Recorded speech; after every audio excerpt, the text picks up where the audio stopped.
Hi, this is Ed Amoroso from Tag Cyber, and I'm here today with Rahul Kashyap, who has a very cool job. He's the VP and GM of cybersecurity for Arista Networks. And Rahul, welcome. Look forward to talking to you. Pleasure to be here with you, Ed. Now, Rahul, you're an expert in NDR, and network detection and response. So we're going to dig into that. But before we do, tell us a little bit about yourself and how you got into this business. Sure. I've been in cybersecurity for over 2 decades now. Before coming to Arista, I was the CEO of Awake Security, building out and expanding the NDR platform. Prior to that, I was the CTO of a company called Cylance, which was acquired by BlackBerry, which was on the endpoint space.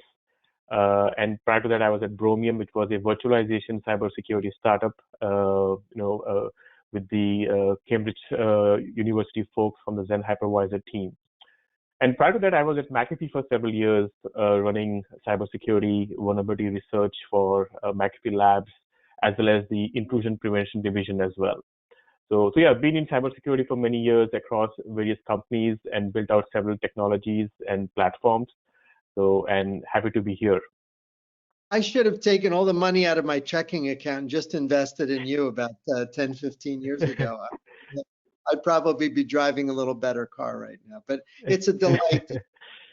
You're one of the icons in our industry, so keep up the good work. And I wanted to ask you, you've been a pioneer in this area of network detection and response, and you and I both know that people use that term all the time, sometimes properly and maybe sometimes not right. Maybe you could give us a little tutorial, and if there's some use cases that you can think of that would help us understand, that would be wonderful. Absolutely, Ed. And I think as we were just talking about the legacy and the past in network security, so network security has really evolved in the last decade or so. And this is not just on the network, but fundamentally the thinking shift, as a CISO, how people are investing money. So, when we started off in the network back in the days, like 20 years plus ago, we were all looking at prevention and how do you block. You look at pattern on the IPS, network IPS, and you can block an attack, right? And it was all about IDS and IPSs. But now, given the complexity and the involved in any attack and how the attackers are targeting networks, just having a perimeter strategy of trying to block is just not going to work. First of all, because the attackers have several ways to bypass and evade those systems. And the perimeter is getting more and more diffused, for the lack of better terms. It's far harder to kind of manage your attack surface. So that's why having a detection and response strategy is very crucial, because it's not just about prevention, it's also about how do you identify an attack early on, and how can you prevent that and get the attacker out before he or she does more damage. So I think as a part of that entire refresh cycle, you have seen the same happen on the endpoint, where EDR came out and took out the traditional antivirus as well. So as a part of the entire refresh and modernizing security operations, NDR has come in a big way to kind of refresh several legacy systems which have been there for many years. So I would say that's a big movement happening in the industry as we speak. In terms of use cases that you mentioned, few use cases, first of all, would be identifying what I call as the latent attack surface. Being on the network gives you a vantage point of identifying the unknown assets that you may have on your network. And typically, we always see that many of our customers get surprised to see assets which they never knew existed in their environment, right? So that's why I call it identifying the latent attack surface, because that is the unknown dangers which lurk around from an attacker's point of view.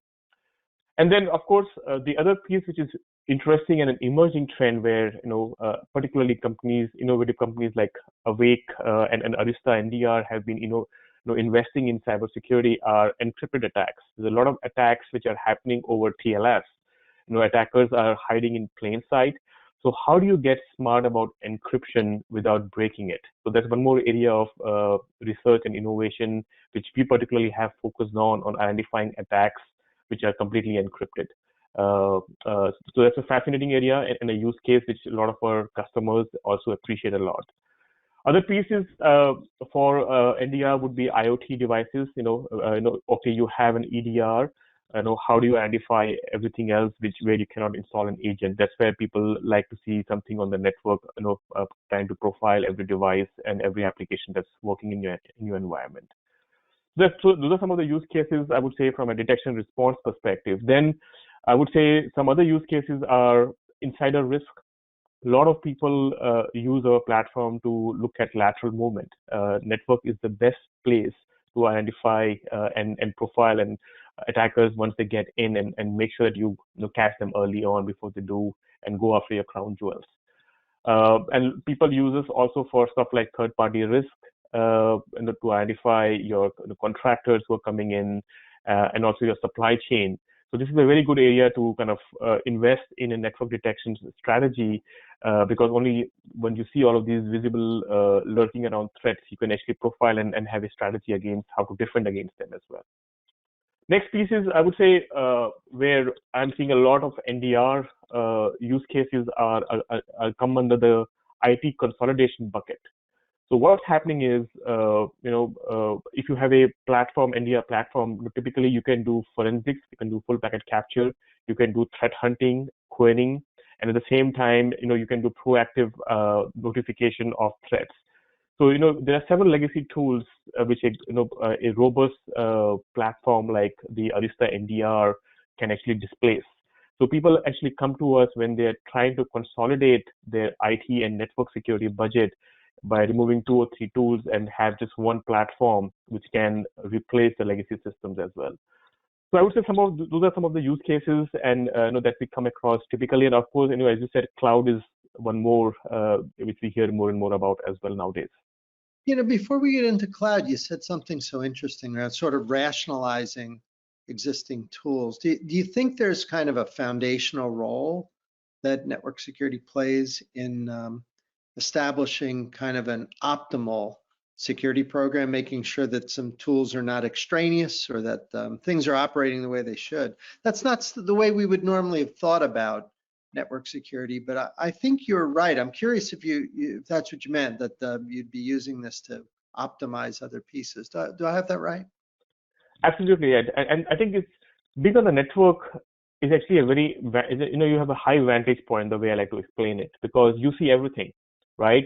It all boils down to how do you, tune and how do you finesse your AI and ML algorithms to derive value out of it. You can create playbooks for compliance. You can do, insider threat playbooks and so on. So you can, it depends on what kind of expertise your team has to kind of leverage and reduce the noise on the network. And this can be of great value from a consolidation strategy as well. And given that, as there are cybersecurity is such a crowded space, a lot of our customers particularly like the aspect of consolidation because there are very few vendors who can go and claim that, hey, I will help you reduce your tools, right? It's not just an add-on, but it's actually a reduction from an effort point of view. So let's spend a little time on cloud. So at a very macro level, what I think you and I and everyone have seen over the last few years is we've gone from enterprise teams having a data-centric sort of hub and spoke view in the network, exemplified by billions spent on MPLS networks. I think most of my retirement, Rahul, comes from MPLS sales. But at any rate, that's now being replaced by endpoints that want to establish a zero trust session with a SaaS or cloud hosted app. That's the new network kind of smart edge and a different kind of take. It's still a massive network and you still have to go monitor it.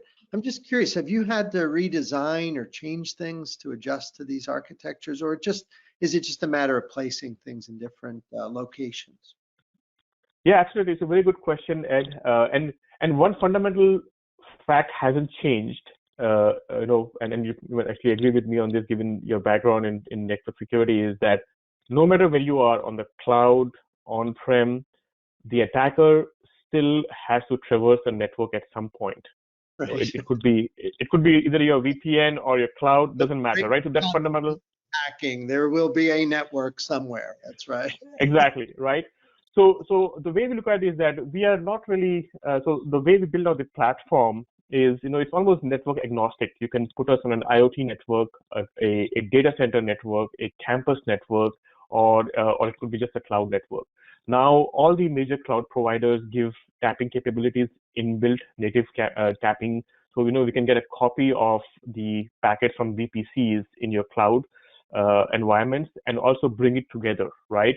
So in fact, we are one of those few platforms which has a hybrid multi-cloud capabilities, because we see that several large enterprises are not just depending on one cloud service provider, but they have multiple, and then they have assets which are on-prem as well, right? So that really, so using a platform like Awake, you may have some users on Azure, some on GCP, some on AWS, doesn't matter, and then some on your data center, right? So we can bring it all together in a single nucleus hub to bring out analytics and derive inference from that to make it more meaningful, right? And that's a very powerful capability for a lot of our customers, because it's a single pane of glass with almost no blind spots, because you are seeing what's happening from the cloud, as well as your users who are either sitting at home or in the offices. So I believe that is going to be very critical, because we are already seeing attackers leverage hybrid kind of attacks, where you compromise, say, a user's credentials using, say, by using a, say, Chrome extension, and using those credentials to log into an AWS account, for example, right? I'm sure there are going to be a lot more hybrid attacks, because with the advent of cloud networking coming into place, networks are getting even more siloed, right? Because the enterprise network is there, the cloud network is there, data center network is there. This gives opportunities for attackers to actually lurk around and go unnoticed as well. So bringing it all together, I think, is a very powerful capability. And this is kind of how we built out the entire platform. Well, it's an exciting time to be doing network security. And on behalf of everybody watching, I want to thank you for all the work that you've done. You've been such a wonderful contributor to our industry. So keep up the great work at Arista Networks. It's so good to see that you're doing well. And I appreciate you spending some time sharing with us today. Thank you, Ed. Always a pleasure. Very good. And we'll see you all next time.